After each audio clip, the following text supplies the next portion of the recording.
For example, in the India HIV/AIDS program, which is a program that is being implemented at the national level in 32 states and union territories through contracts with 1,200 NGOs and CBOs.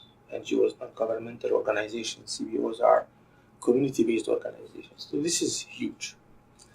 And in this program, a key component of it is for the NGOs and these CBOs to hire outreach workers to reach out to key populations, like female sex workers, for example.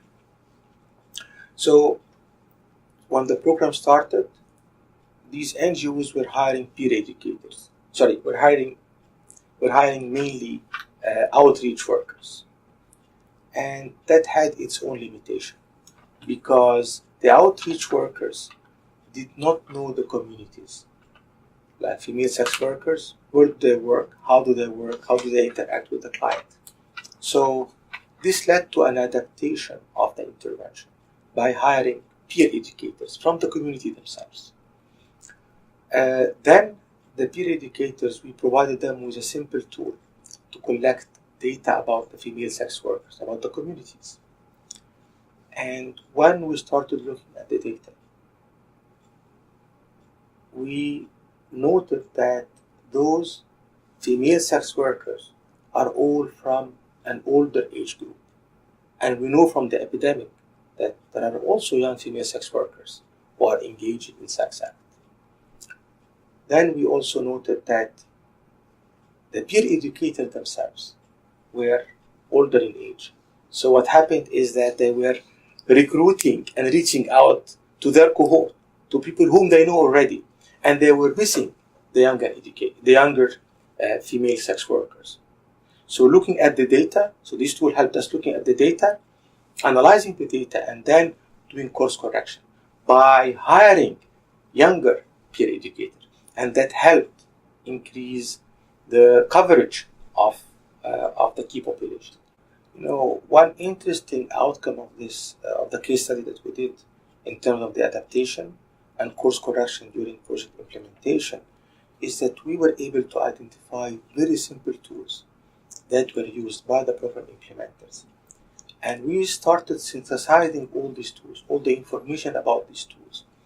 And we were able to capture about 13 tools, what we call them delivery tools, and we developed fact sheets, a fact sheet for each of these tools. And maybe I can show you one example of these tools, and we are now in the process of developing it into an interactive website using SharePoint so that it becomes available to the entire HMPGP staff. From the India HIV/AIDS project, we identified a number of tools that were used by the program implementers. This is just an example of these tools. It's called the site assessment or contact mapping, and it answers the question how to assess the size of key population group in a defined geographical area. Each of these tools will have the following: what is it and how can it help? When does it work best? How do I do it, or how do I use it? And here you will have all the manuals about and the know-how on how using it. Where has it been used? Here you will have examples of where the tool was used. What are its limitations? And finally, where can I go to learn more? All the information here will have hyperlinks to additional reports, additional information, additional guidelines to help the user get more information about this tool. And on the right side here, you will have the cost, the duration of the implementation of the tool, if it requires special expertise, if it requires special technology, if it requires quantitative data or qualitative data, and then also the application, its application to which phase of the program cycle, at preparation or implementation or design and so on and so forth. And finally here, this is yet to be populated, who are the World Bank staff who are knowledgeable about this tool, and also the consultants. So this is work in progress, and I think it will be very helpful for teams implementing projects who will need these kind of tools to help course correct and adapt implementation.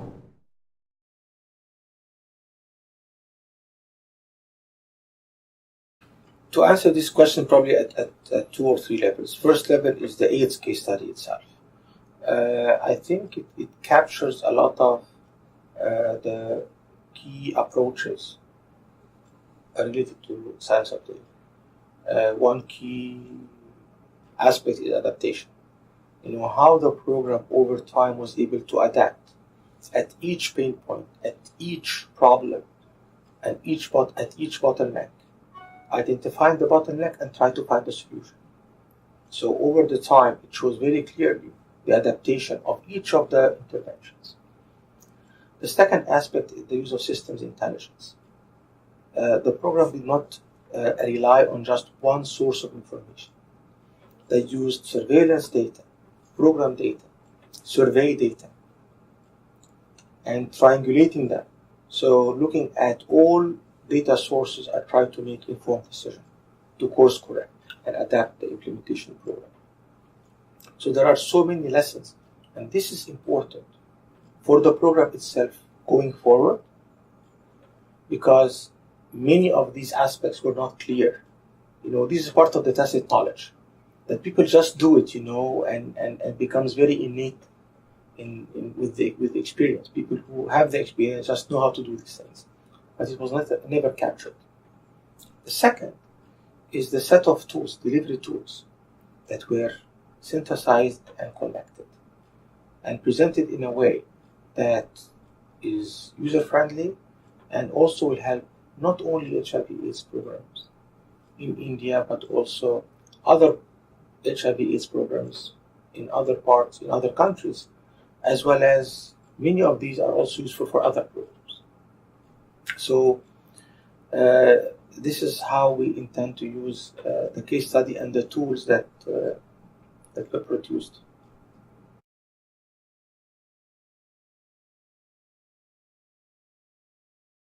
One key aspect is the tacit knowledge in this institution that is not tapped.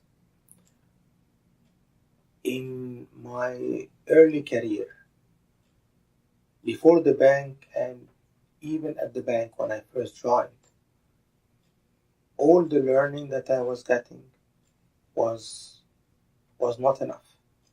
I was really getting solutions for my problems from colleagues through networking. So I have this problem, I make a call or send an email. I'm faced with this challenge. Do you know who can help?